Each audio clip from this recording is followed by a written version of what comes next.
Hello, everybody. Um, Welcome to yet another Insta Live with Rang and NESTAM SOGIESC.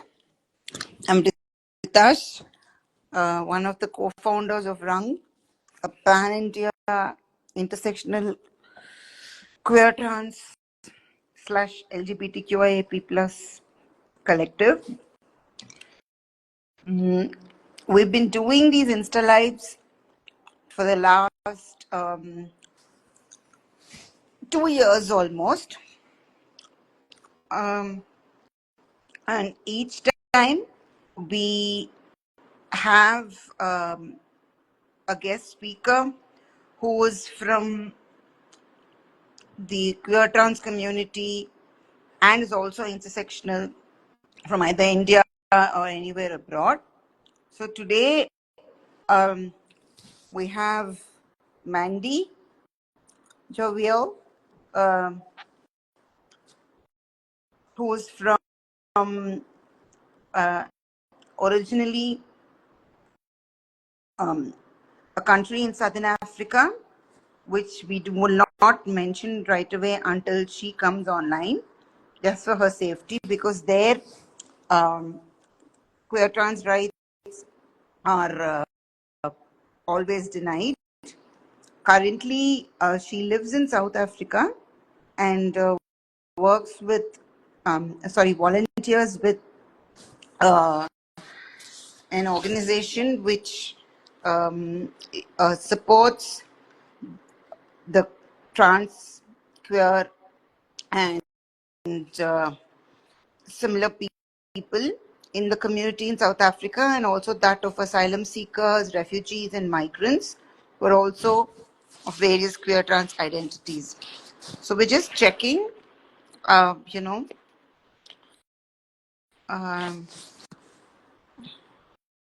why she's not able to join.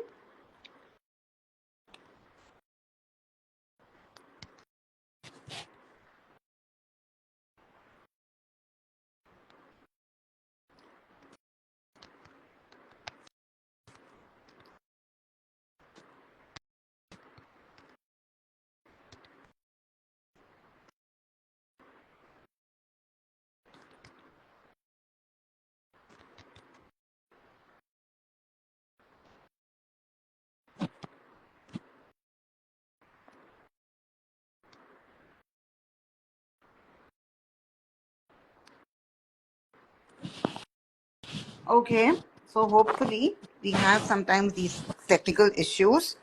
So we're just awaiting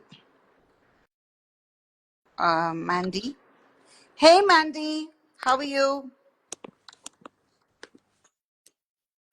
Mandy is a trans woman, an advocate for trans rights, and as we said,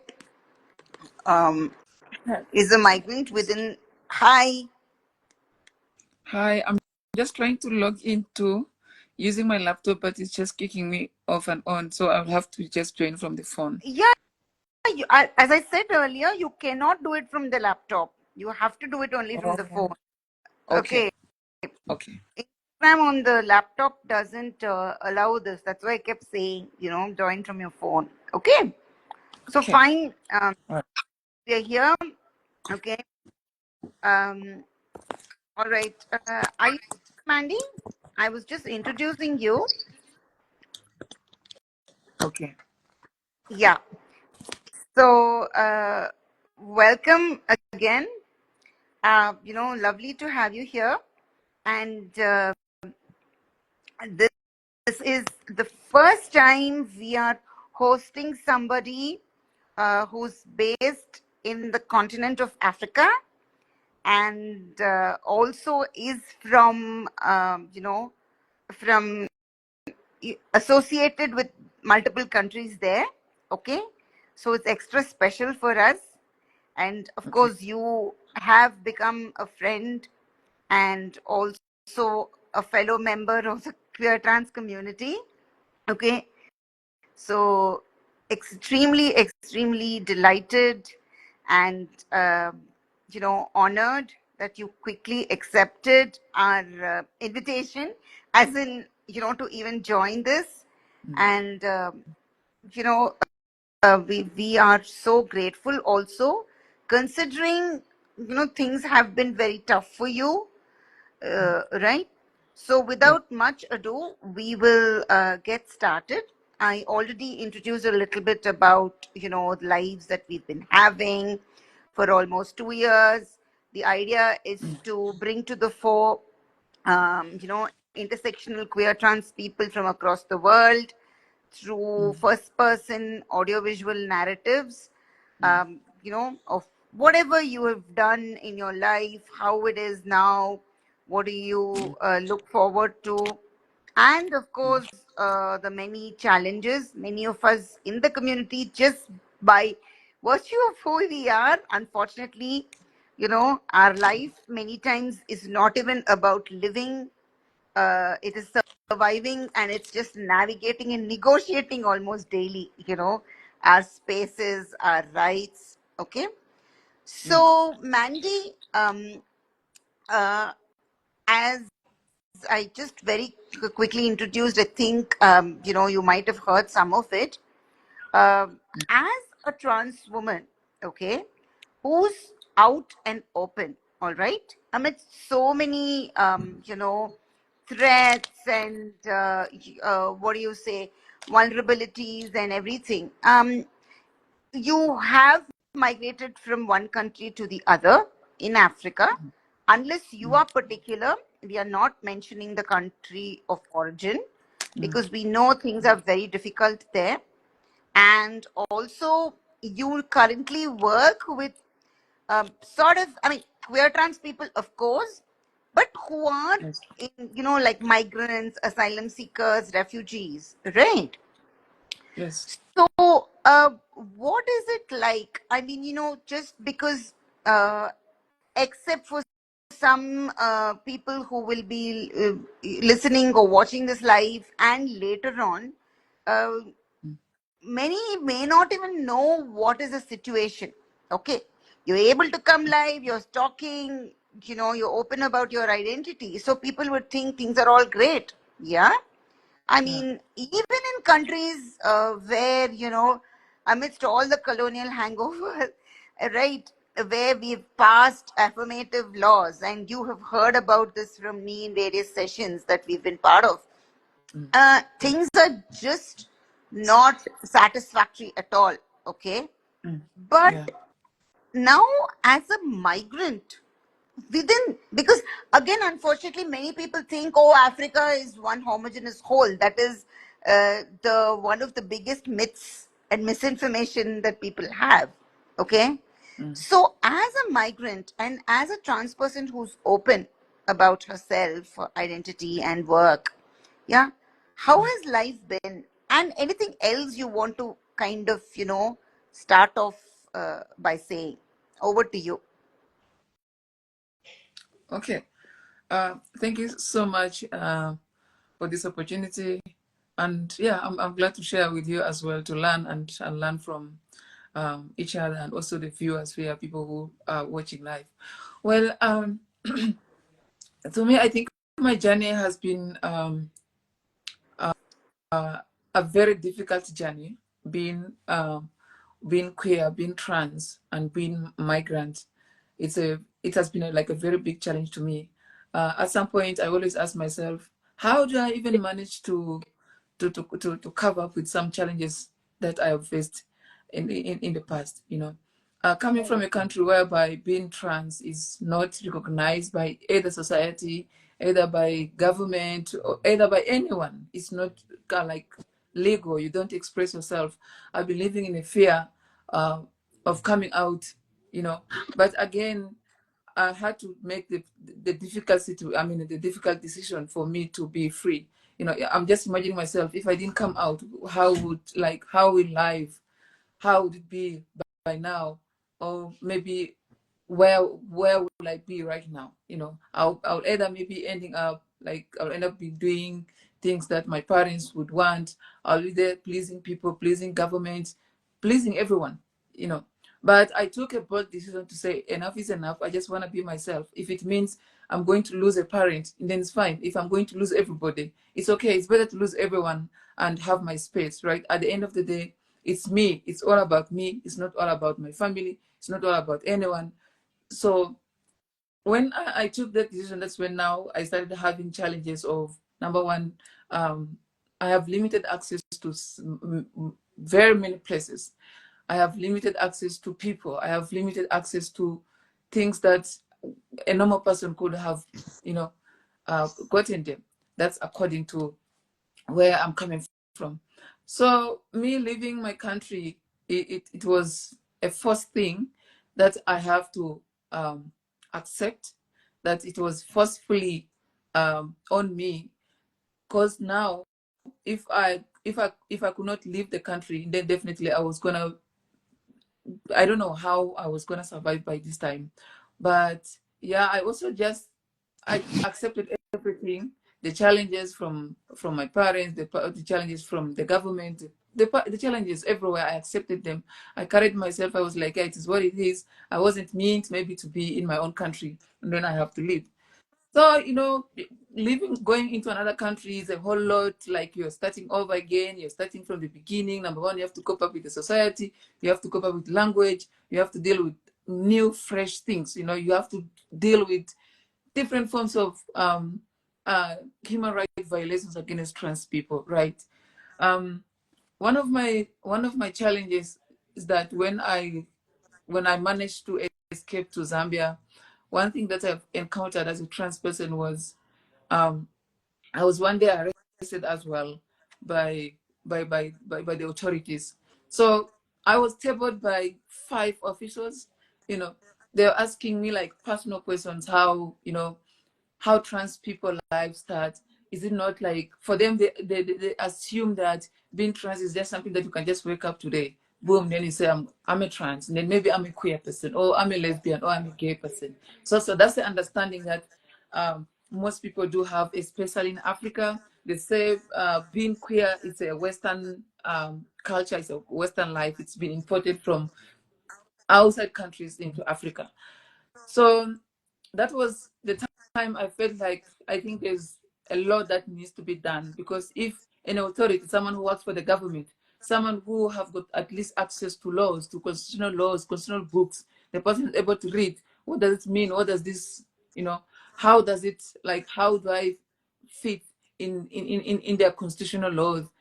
I feel like there's something that I needed to do urgently, but again, I couldn't do, because number one, I was a migrant, migrant, refugee, asylum seeker, all on me. I have to deal with a lot of things. I don't have the power by that time to lift up, or maybe to start up a social media awareness or something like that, because I know it wasn't my country, and my status also in that country was not that fulfilling, or it was not allowing me to do anything um, that could help someone out there.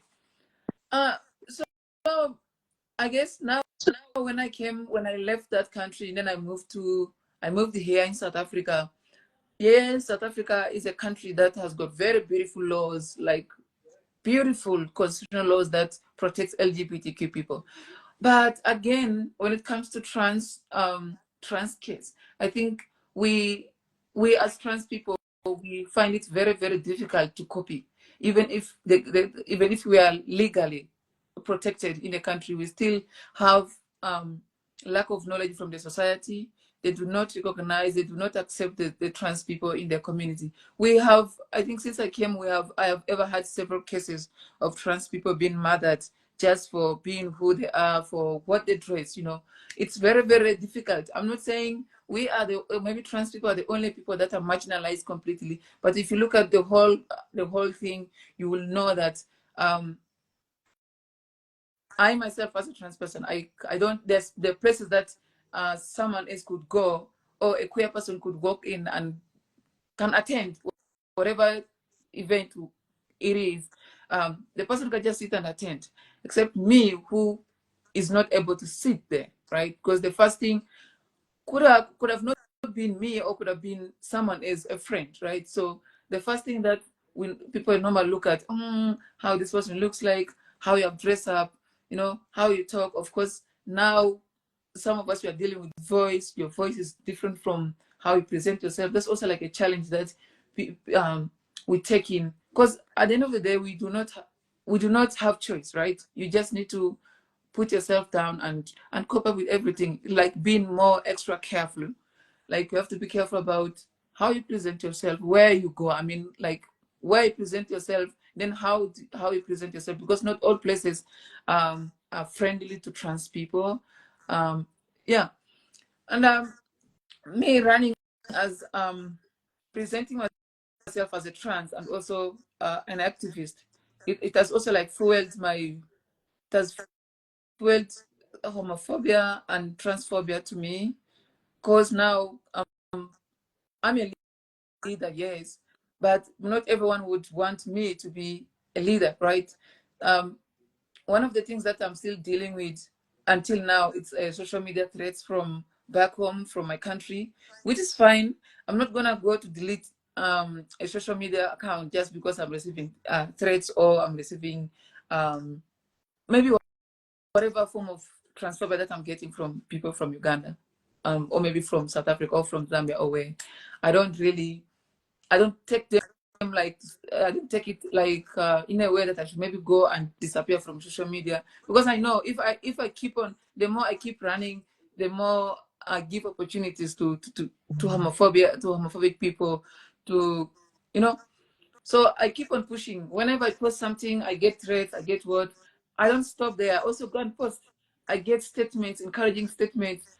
I put in my social media handles to make sure someone learns from it. Someone to understand that no, being trans is a normal life like any other person that lives in their context, right?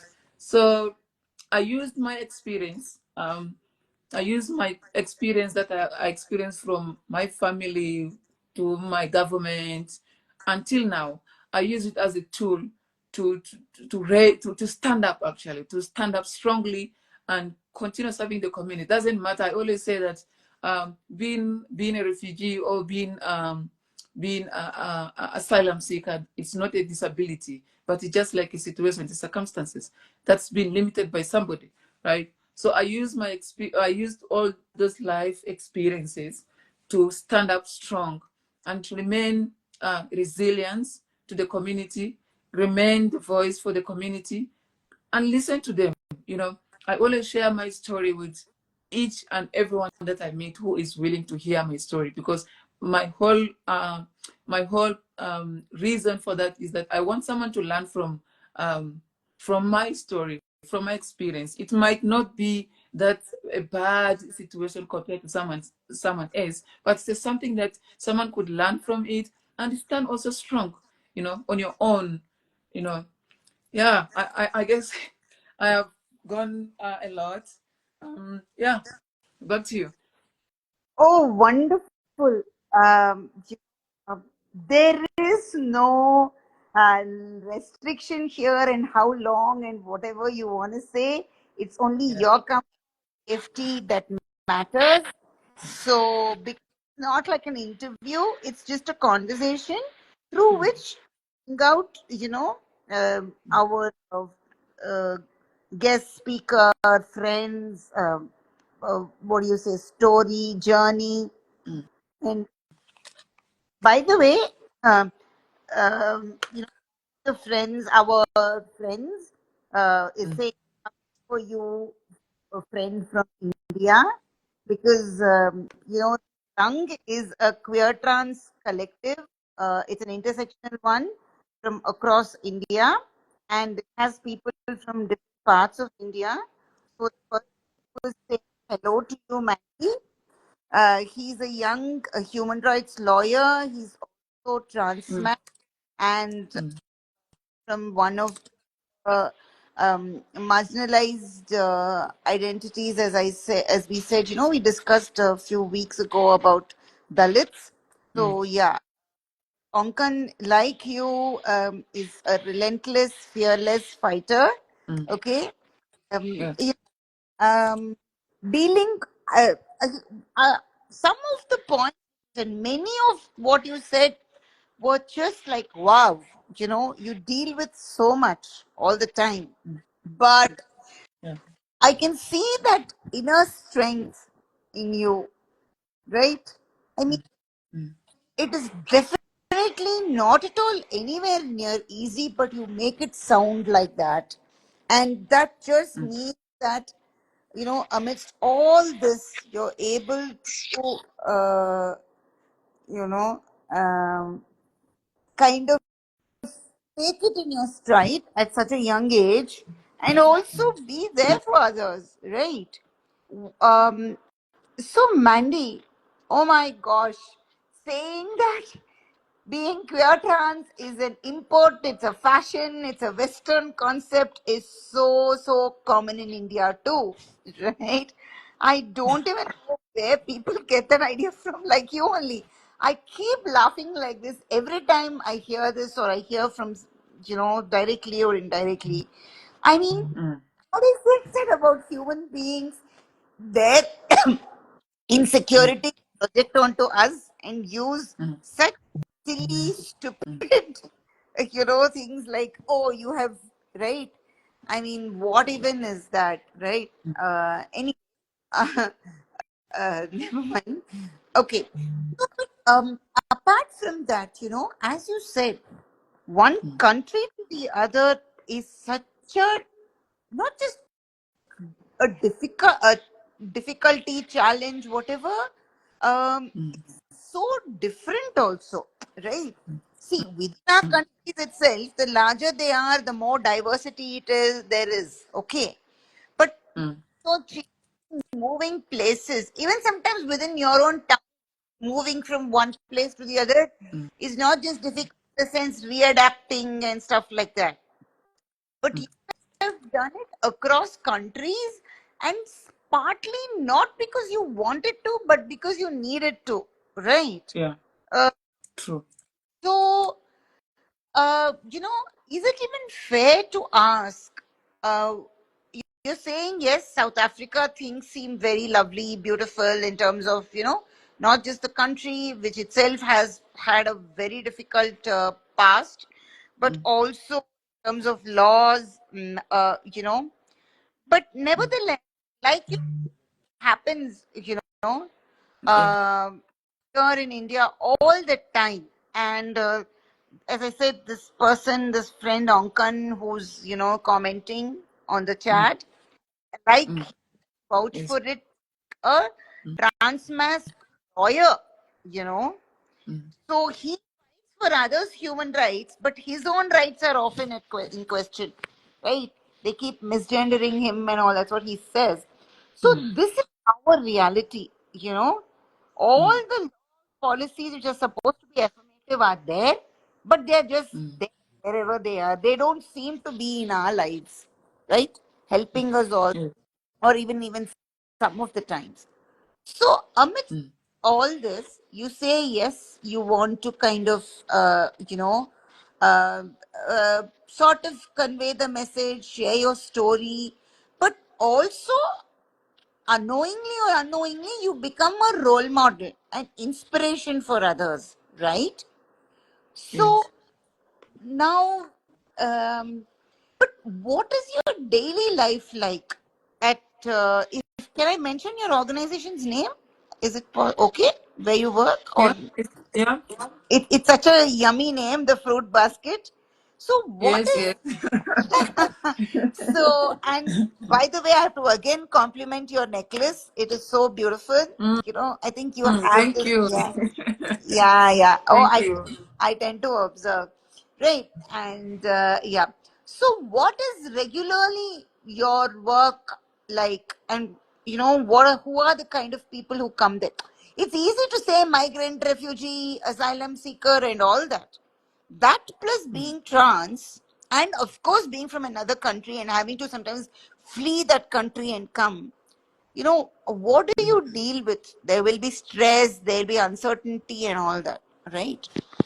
Can you just share a little bit? Yeah. Well, I think at the fruit basket, the fruit basket, as I mentioned earlier yesterday, I was saying the fruit basket is a trans-led organization, right?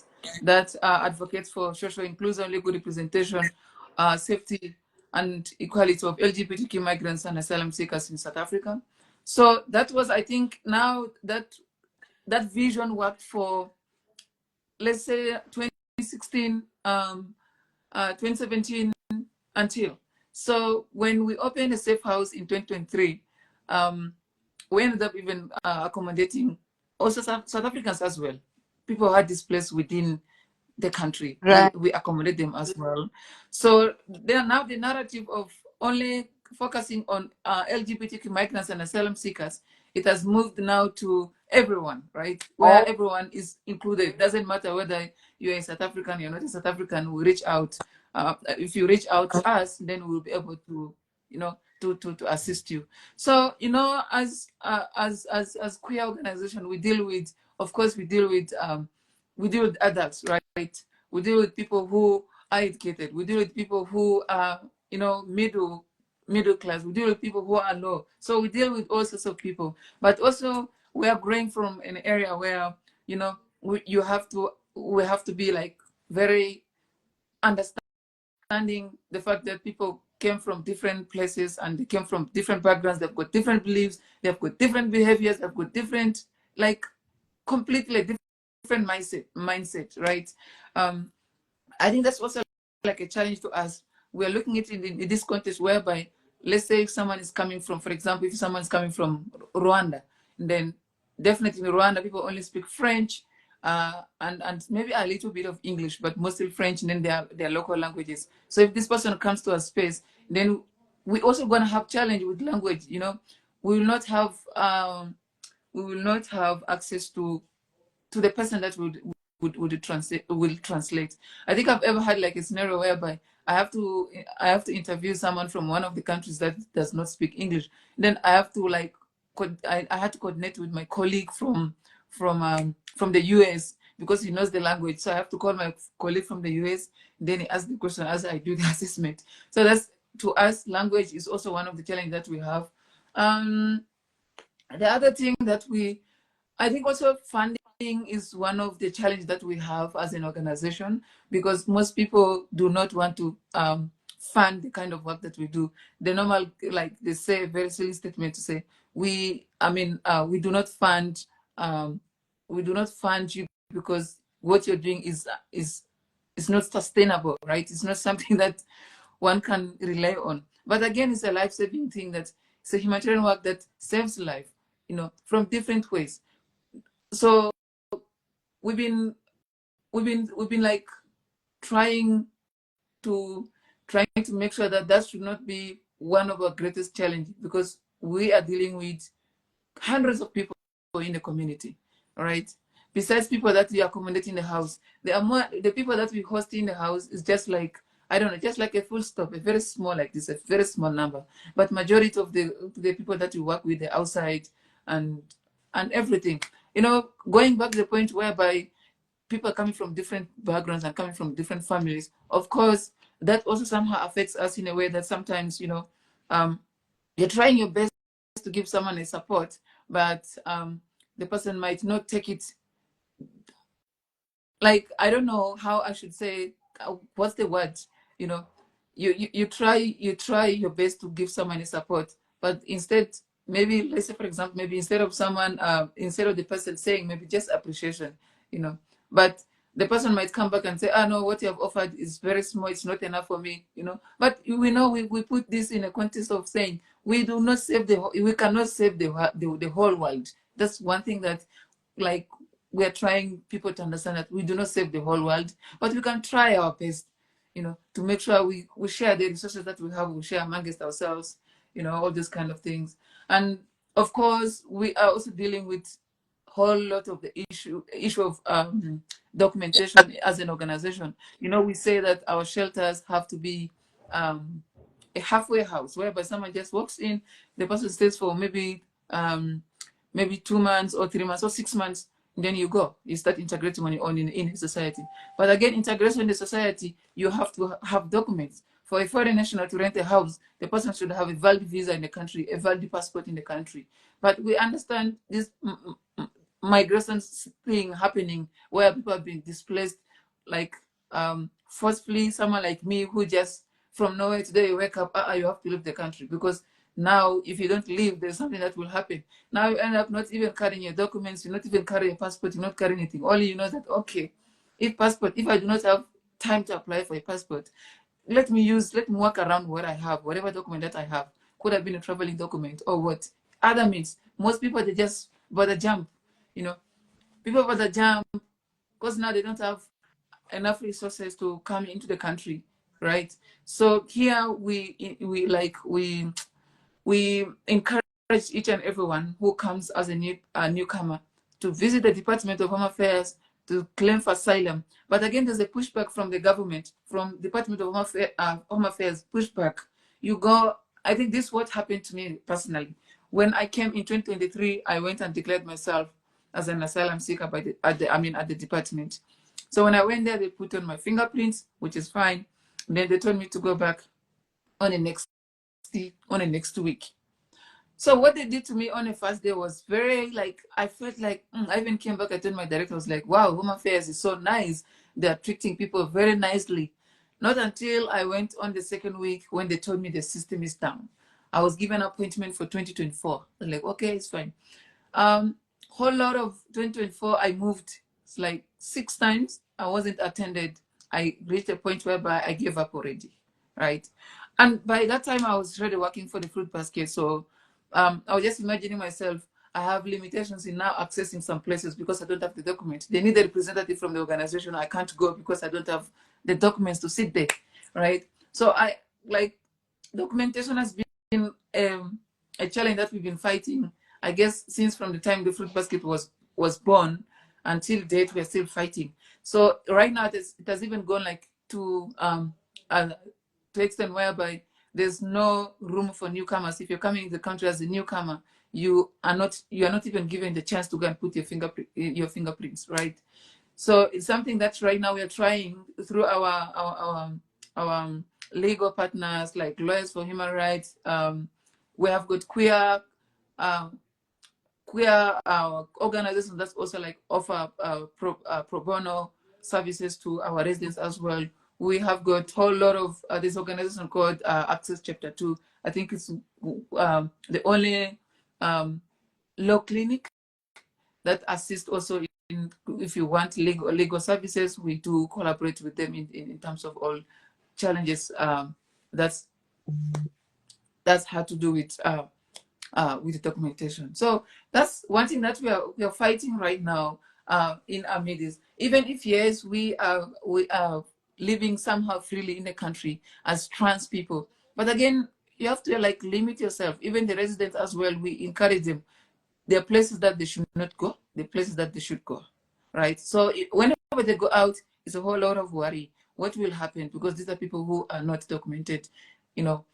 So it puts us in that situation whereby we say, okay, you know what, guys, I think maybe if you're moving out, you have to maybe communicate that you are going out, you know. So that's for us, it's easier for us to track, to know that this person has gone maybe out, and then we'll see what we are going to be thinking about behind, right? Like keeping us in a loop, in one gear, to know that let's just keep this person in prayer until when they come back from outside, they're in the gate. That's when we'll have rest, you know. So yeah, I guess there are lots of organizations that are doing the same work for queer people in the country, but I think we are more focused into migration, more focused into refugees, queer refugees. I mean, we are more into queer refugees, migrants, and asylum seekers. So I guess most of these organizations, they don't want to run this kind of work that we are doing. It's something that we're also trying to figure out why, because I feel like there are hundreds of organizations that are in the country. If we come together, we could create a better space. We could collaborate in fostering and empowering these people who are coming into the country. Yeah, I guess with time, things are happening around. We are trying our best with our partners to see what the best way to do things more special for these refugees and asylum seekers? What could be the best solution for them if they're not being recognized, if they're not being given chance at Home Affairs to document their story, to explain why they're not in the country? We're just looking around what other ways. Maybe the only thing that we're trying to work on is a local integration. Since now the ease of documentation is not working around, then how are we going to create a space whereby at least instead of someone spending 6 months in a shelter, it's also like breaking of dignity, right? This person have got other things to do. This person have life, you know. This person have got vision, you understand? But now in a shelter, you know, when you come into shelter, each and every shelter you go, it's just like a normal home. There are rules and regulations of, and you know, things like that. So you find now people like they take it hard. They find it very hard to cope up with everything just because they're so stressed. They want to be out there. They want to live on their own. So we're trying to work around how we're going to come up with local integration where people can just, after 6 months, if you're not documenting, then you have to go and integrate yourself. Like you have to integrate into society on your own. Start doing like navigating the way out on your own outside there. Yeah, I hope that will come as soon as possible because something that we need to put it on gear one so that when we wake up one day, we know that yes, this was a plan we put aside, and then it's time for us to just pick up and start running things around. Yeah, over to you. Wow. Each of whatever you say and experience is so powerful. Um, and at the same time, it is very tough. But yeah. Mm, so, on one side, in a way, you're dealing with people all who have some similarities with you, apart from the queer trans identity. The other thing is like they're more, say, sorry, migrants, asylum seekers, refugees, and all that, right? Yeah, Queer trans. And as you say, many times they have adjustment, adaptation problems. No, that's a very realistic thing, right? Sometimes because of some very supposedly trivial things in our own home, sometimes we can't adapt. And this yeah, is like a different country that they have to come and adapt. And many times when they come away, as asylum seekers or sorry, refugees, they mm, do not have much, and whatever little they have, they may have to leave behind, yeah, in their own country, apart mm, relationships, emotions, and all that, physically, possessions, mm, everything. Right. So, mm, all this is there. But Mandy, you are also navigating your life, right? So now it's been a couple of years, right, since you moved to the latest to South mm, Africa. Ah. So, in a way, do they sort of look up to you that here you are and things are still not completely sorted for you, right? Paperwork mm, wise, right? mm. But you're also doing, things like assisting, guiding them, people who have come away from their countries, right? So, maybe sometimes it might seem easier because you can empathize with them. You have lived similar, had similar experiences. Uh, but at the same time, uh, you know, do you feel any? I mean, what are the kind of pressures that you feel that you find when you're doing this kind of work, right? With you yourself having some uncertainties. Huh? Mm. Um, okay, I'm just fighting my network as well, which means I have to position myself. The network is not okay. But yeah, if I hear you well, I think around myself and then around my work, I've got I've got some pressure, of course. I think one of my pressure is um, making sure that I have to work at the same time. I have to serve the community, but at the same time, I also need to uh, serve myself first, right? So I'm trying to I'm trying to make sure that um, I'm fully okay. Could have been document in terms of documents, maybe in terms of mental health, in terms of health, in terms of what. I'm just trying to make sure that I'm fit. I'm 100% okay. I have my documents in place because most of my work, my work, most times it requires me to travel, to go other parts of the country, but not outside the country. So I'm just fighting within that. And I'm also just thinking around how will I overcome this, right? Because it seems like I've spoken to different people, I've spoken to different lawyers, I've spoken to different embassies about this case. But unfortunately, the answers that I get from them is that we are visitors, we can't do more than the government itself, which is like, it's also giving the government power to know that, oh yeah, after all, I'm in charge. No matter how much you try to make noise, we will not be able to attend to you. I've wrote emails several times to different important people that I know when they speak, they could also like, they could impact, you know, they could impact my journey positively.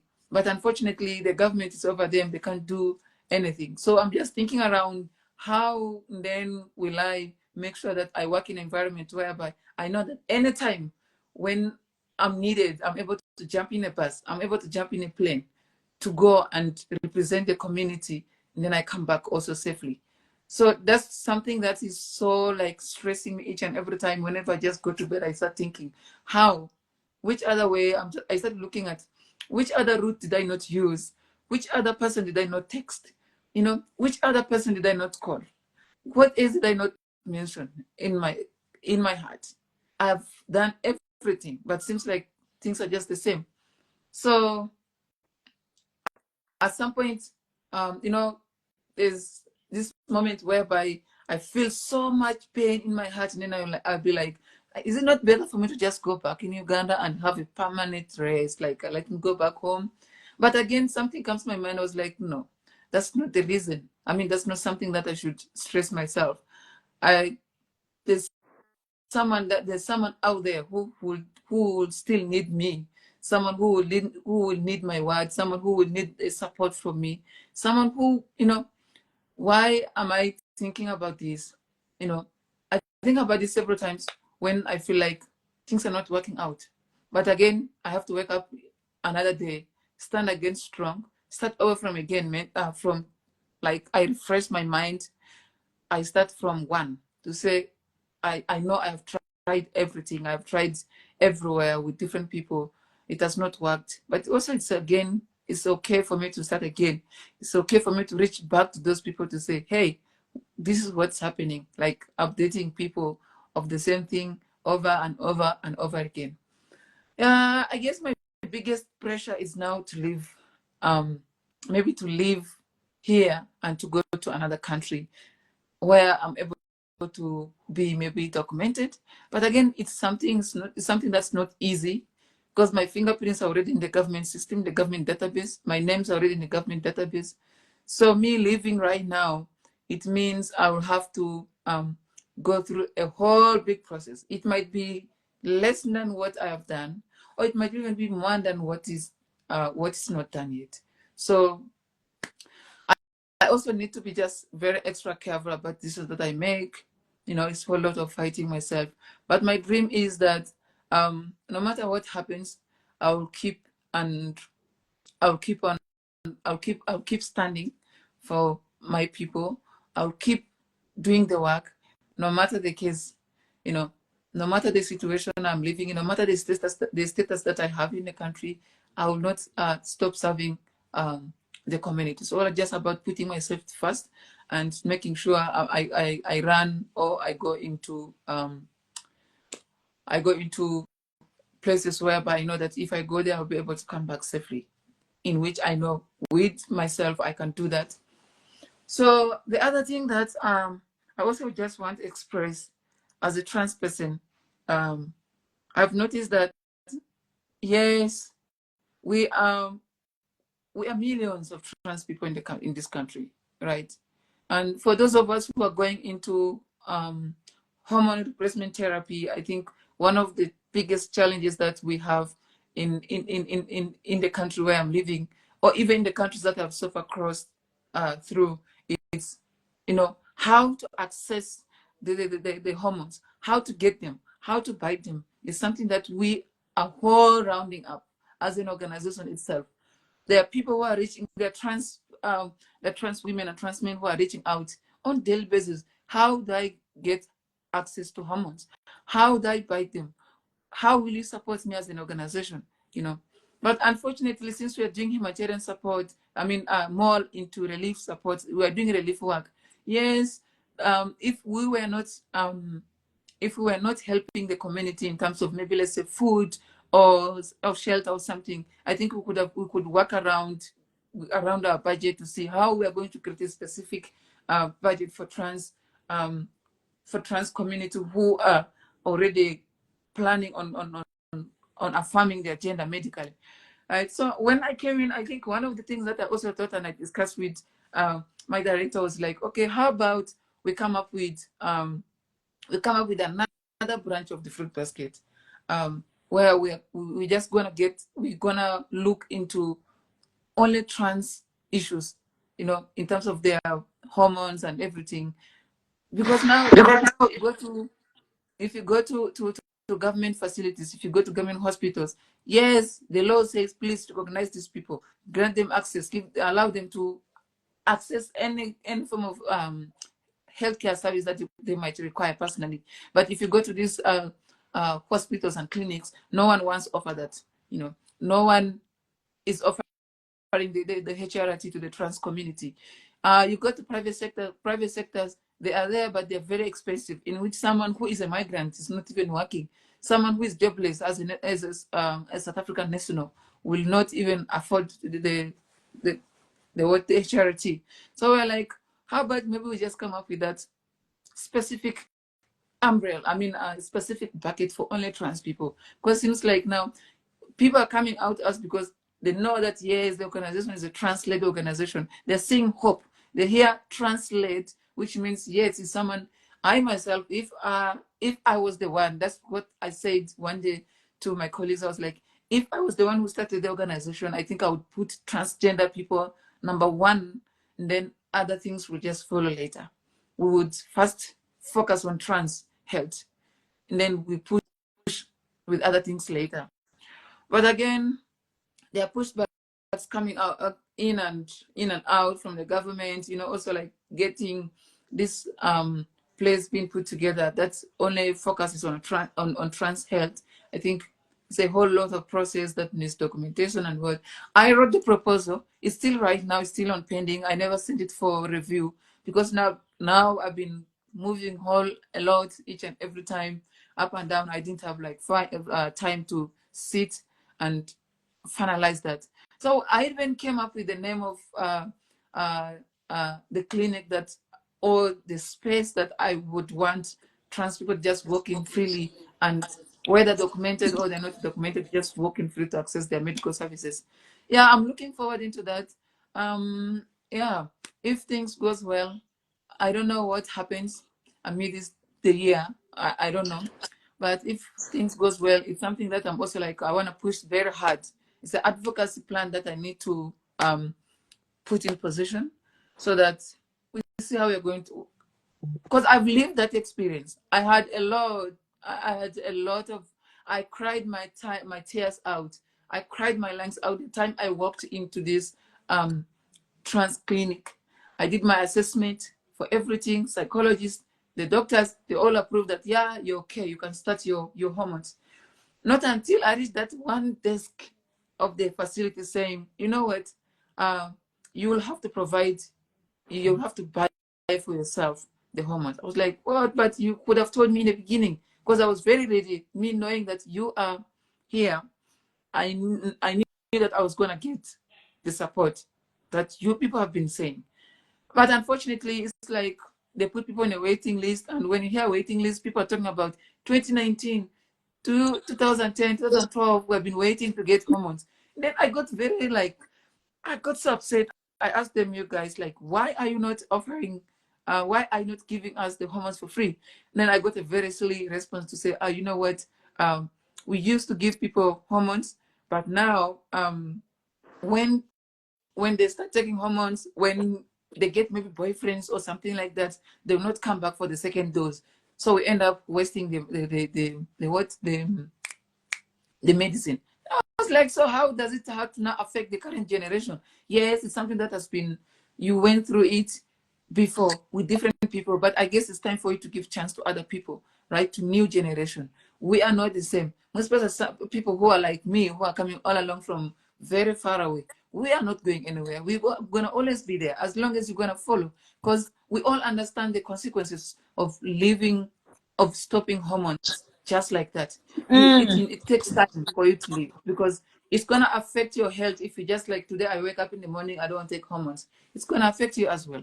So we tried taking a conversation in regards to that, but seems like no one wants to be interested in, in that particular trans health advocacy plan. But yeah, I've got people that I've also spoken to. I've spoken about this same challenge that we need to address. So we'll see how mid-year, maybe towards June and July, how we're going to come up with everything, how the advocacy will start, and then, yeah. But right now, what I'm doing right now, because there's a project that we've been running with our partner organization. It's more like in collecting, in documenting, and filing human rights violations against LGBTQ people across the country. So we're doing with different people, also like document their stories, what they've gone through, how are they getting services at government facilities. Most places could have been police stations and what. Because here in South Africa, I think police play the biggest role of homophobia and transphobia in this country. That's something that everyone knows, and it's something there. You walk into a police station for hope that you will be helped or you'll be protected. Instead, the police will just ask you one good question, like, okay, why are you here? The moment you start explaining why you're here, and then you divert into, giving them everything about yourself, knowing that, oh yeah, South Africa is a very good country when it comes to LGBTQ issues. When they hear that one word that says I'm trans, oh yes, they'll definitely be biased. They will not help you. They will find a way to make sure that you leave their place without being supported, right? So we're just working around that project. It will also a bit help us in finding the proper way of coming up with that specific trans affirming service, um, you know. So we'll see how it goes, because we are ending in May. In May, that's when we're ending. Then in June, that's when everything will finalize with reports and what. So when we are done, that's when we will look around what we have documented, what we have filed, and then how we're going to pick up from there, which means it's also like more like revisiting communities, hearing again from them. Then we come up with one document. Then, yeah, we continue from there. Back to you. Wonderful mind, so much, and really, really very glad, and thanks for sharing so much detail. Yeah. So one more of the followers has asked us. Recently, a queer imam in South Africa was brutally murdered after conducting a wedding of two queer women. Yeah, Imam Musi. Yes, more power and to him. Yes, he dared to be open about his identity and also did good for others, like you and others at the fruit basket are doing. Okay, but definitely, like you said, uh, and you have personal challenges, things are delayed, and then they keep asking you for various documents, right? Yes. Um, so, so in a way, you're channeling back whatever you learn, okay, as an immigrant. Sorry, you are an asylum seeker, right? Mm. You're also sort of you're being in that position and also helping others like you is kind of a Mm. double advantage, no? That you're able to get support for it, not just social support. You're able to Mm. go and study or work, on things which Mm. are already part of your life, right? Like, Mm. yeah.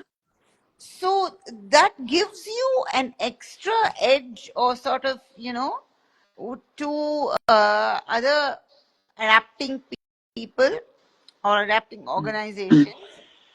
Uh, so, uh, you know, all this is one thing, but because of this, also, like your own status, plus also doing this work, uh, do people sort of, what do I say, not just pressurize you more, but if they themselves are migrants and asylum seekers or refugees, do they tend to pressurize you more? Like, oh, or sort of also downplay your role. Like, finally, what are you? They might say, nah? Many people have this, right? Just like they can say, it's fashion or something, Western concept. Mm. Similarly, being queer. Similarly, so do the other asylum seekers and who are also trans, do they pressurize you further, saying, "Oh, you're one of us, but what are you doing here? Why are you not speeding up things and all that?" Do they say that? Yeah. I think I have ever had cases whereby people reaching out for support, most especially trans. I think they were looking at, um, of course, the journey of affirming themselves medically. So what I did was like explaining to them what our specific areas of work, where we can reach out, and I mean how we can support and how we cannot support. So, yes, we get those calls each and every time. There are those who even go like up to my Facebook. They start sending me messages from there. Oh, I need this. I need this. You might you find someone just sends you a message of whole lot of challenges and how the people feels. I mean, how they feel like they they should start, or as soon as possible they should start their journey of transitioning. But again, I have to explain. I think most cases I just explain myself and explain the work that we do as well. And yeah, not giving them too much hope, because I would want not give someone hope if I know that I have not started the program. So what I normally tell them is that maybe in the future, if something comes up, and then we will be able to publicly announce to them. But alternatively, we refer them um, to people that would help them as well. Of course, for the assessment thing, I think it's for free for trans people. You go and do the assessment for free. Um, once you're done with the assessment, then you will have to have a budget to go and buy the hormones from private clinic. But now, right now, it's also like very, very challenging at the moment, because the trans clinic that has been supporting, that has been a place that we call Hope, has been shut down because of the US the US aid, you know. So there's a lot pushback that is coming back to us as a community, and also as an organization, because we're looking at now people reaching out to us. Oh, where will I go and do my assessment? And there's only one clinic. It's an online clinic that you can do your assessment, and then if you're ready to purchase the hormones, you just walk in there. And now, like um, where I'm buying my hormones, I think they need, after every 3 months you should go with a new prescription, in which I'm not able now to get prescription because I'm not in contact with the doctor. I'm in a position whereby I just keep taking my medicine, not knowing how much estradiol I have in my body. What's my blood? What's happening inside? I don't know because I don't have no access to to to the doctor anymore.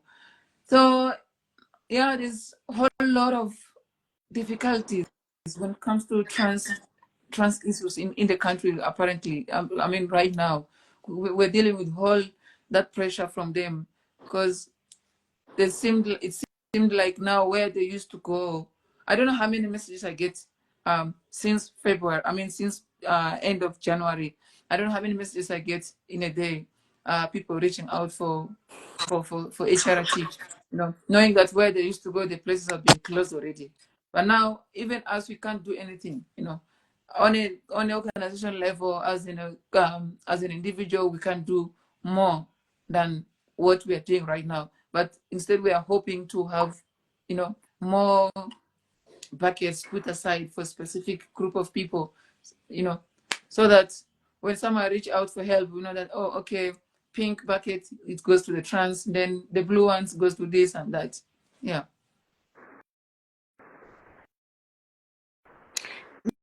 Yeah.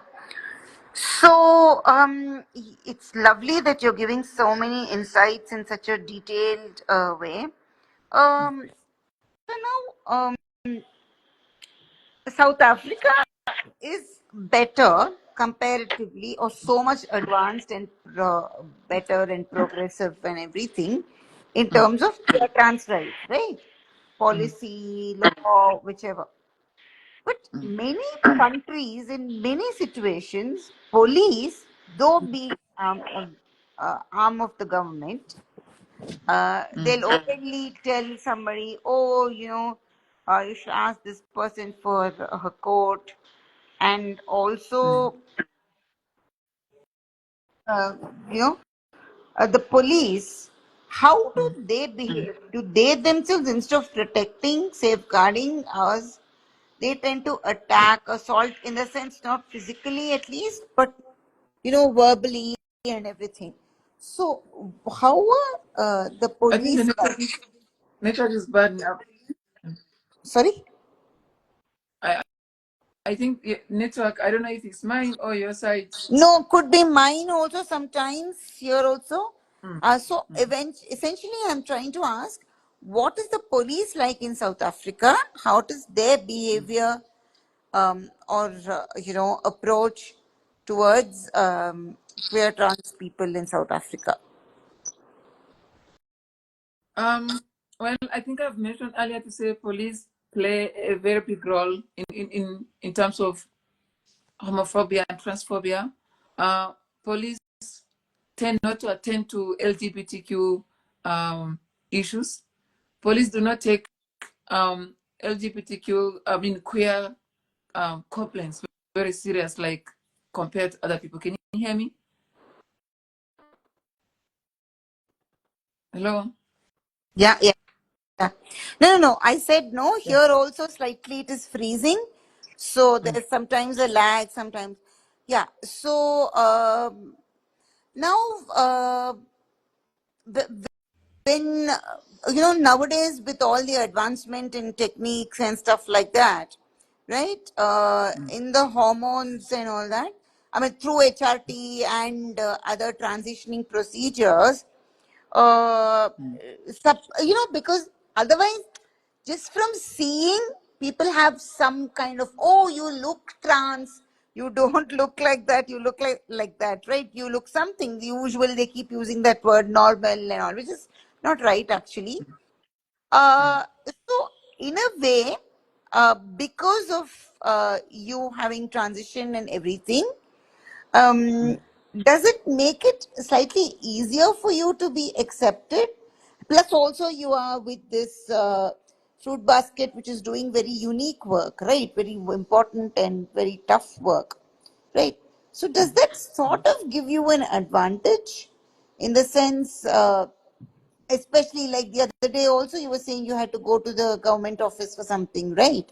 Yeah. In terms of what you do to get these documents sorted, the what do we call it?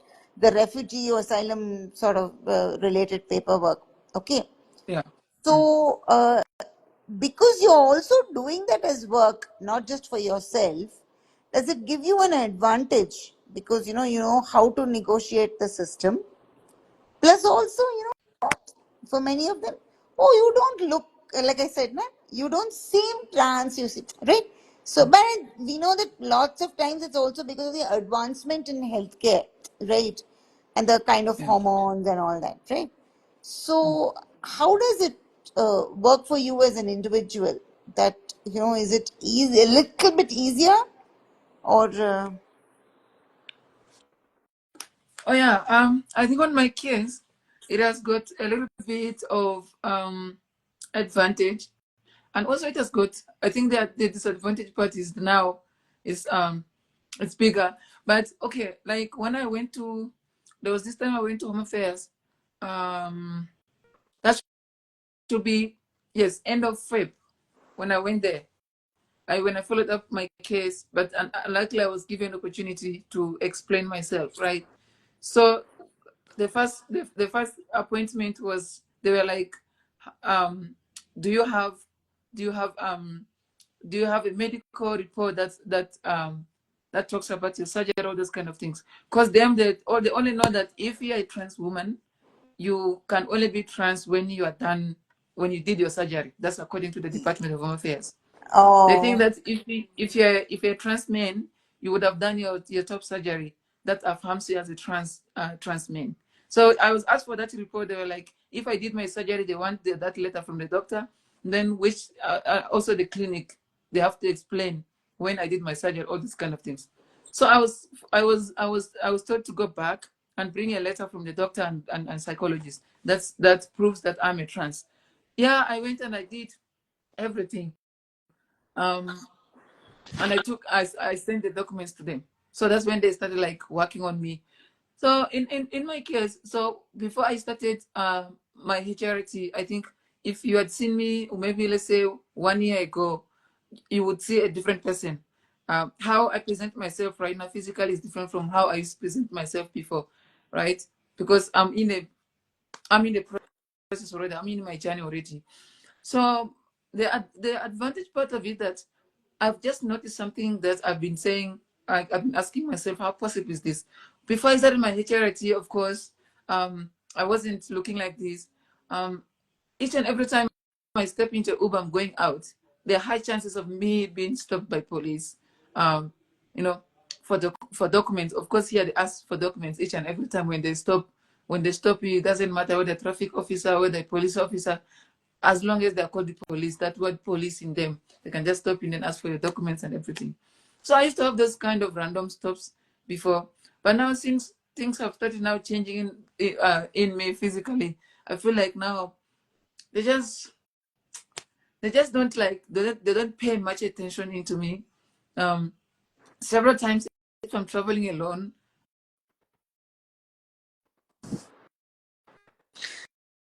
with suddenly someone. I can't hear you. Yeah.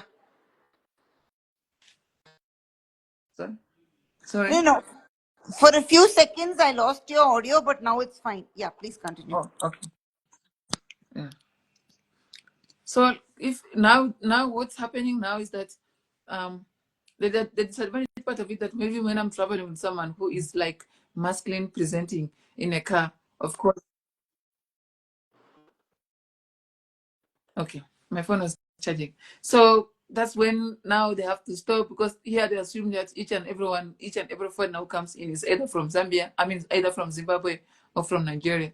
So they have to stop. But if I'm traveling alone somehow, compared to before, I feel like um I get this favor somehow, because they look at women have got equal rights in the country. So if you present as a woman, they don't pay much attention to you. Not until if you do like a very serious crime, right? That's when they will now take you serious as they'll focus on you as a woman. Um, so now this is where advantage and disadvantage comes from. for example, let's say if I'm going for a job interview, right? Yes, a job that they'll need women, right?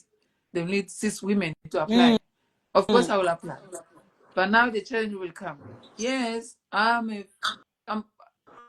I'm a feminist. Yes, feminist presenting. Yes, I'll qualify for the job. Not until now. When they need that document now, when they need my documents, of course now the documents will say different names. The face says different thing. So that's where disadvantage advantage comes from. The advantage part of it that yes, you'll be accepted, you'll go for another level of interview. But the disadvantage is that when you go for the interview, now it's time for you to present your documents. That's when now the problem comes in. Your name does not communicate with your face anymore, right? Um, at the department as well, I think most of the times that I've been going there, um, I've been in a line I've been in line with cis women where they need women first. I think that's where I feel like at least I'm somehow respected, and somehow valued, I'm somehow seen. Um, we are together with cis women, we have the same line, and we are always the first people to go. If we are given the chance, we're always the first people to go in, and then the rest will, it's something like that. But yeah, everything has got disadvantage and advantage. I'm just getting a little bit of the advantage part of it, that yes, my journey is working. I'm affirming myself. I'm coming that one kind of person that I would love to um, be. And yeah, most people, when it comes to misgendering, I think I've never encountered a lot, because each and every time when I walk in, somebody is able to see, oh yeah, this is a woman coming inside. So I always get my correct pronouns. When I introduce my names, I always get my correct names that I wanted. Yeah, back to you. Mhm. Yes. And wow, uh, my gosh. I think, it's 1 hour, 15 minutes since we started Mandy. Okay. It's getting end of day. It's beyond end of day for you, I think. End of, this day. But sometimes for many of us in the queer trans community who do work for the community, Mhm. right? There's never an end and beginning. It just goes on daily, right? Yeah, Weekends, whatever. yeah. But I have one or two things to ask. Is it Mhm. okay or want to stop? Because it's over an hour now. Oh yeah. Uh, I think I'm okay. I'm very much fine. We remember we can still keep up. We can keep conversations on the good thing. We are in contact each and every time. We can still organize again if there's a if there's a need for us to have more conversations. Then yeah, I'll be very happy to come back again. And Yeah, yeah. So, but before you go, just mm. one or two small questions, if you don't mind. Okay. Oh Uh, yeah, yeah. sure. Okay, great. Yeah, you are so large-hearted, I must say. Right. Um, you know, I don't know. It's a personal question. Please do not answer if you don't want to, and sorry upfront. But feeling encouraged to ask because of how open you are. Uh, Yes. Growing up, of course, many of us who are queer trans feel it at a very young age. Despite Mm. everything, we do not have the self confidence and self awareness to Yeah. understand ourselves and accept, and Mm. around apart from that, family is always there and they keep literally kind of monitoring you and all that. So, Yeah. you know how was it? Uh, because you left your home country mainly because of the phobia, the excess phobia. It's just too much Yes. unbearable. Yeah. Right. But Yes. did anyone in your family try to stop you? Or like, was there some acceptance at least when after you decided to leave forever? Yes. Well, when I remember when I left home in 2014, um, before I came out fully, I was staying with my grandparents and my uncle as well, who was very, very, very homophobic. He was one person who could just um, wake up one day, and if he finds me wearing women's dresses, that could be the biggest day of my life. Like I would be beaten by then. So when I left them, I think they feel like they're very happy. They seems to be happy because the people that used to care a lot about me was my grandmother and my grandfather, who also passed away in 2015, right? So me leaving home, no one bothered to look for me. Somehow, some of my siblings, that some of them tried to look for me, but the moment they heard that I came out fully, they cut off communications with me. They no longer talk to me. Up to now, we see each other's statuses. We like each other's pictures in Facebook, but they don't text me, and I also don't text them because they don't like me anymore. They don't want to know anything about me. So I remember when I came out of when I was arrested in my home country. So the first person who was called was my aunt. So my aunt was like, "Oh no." Actually, my aunt was like in a loudspeaker. She was like, uh, giving the police, the authority, the power to do whatever thing they wanted to do to me because I ran from home because of the same issue. So if that's the case, they have given their full authority to the police to do whatever thing they want to do to me and all these kind of things. So gladly, it found a very find a police officer who is a human, who understands humans, right? So that statement from my auntie, I think it touched him also like deeply as a father. I don't know if he had children or not. I don't know, but I feel like it touched him as a parent, you know, someone who would not wish to say such kind of things to a child when the child is going through life-threatening things and experiences. So that statement alone, I think it just helped me to also. It was very easy for me to come out of custody because everything seems like it was the end for me. But upon approaching the officers, talking to him and giving him and reminding him of the evidence that yes, this is what my auntie said, and it's up to you. You wanna go ahead and continue to do what my aunt has instructed you to do to me, or you want have a human being outside there in the future.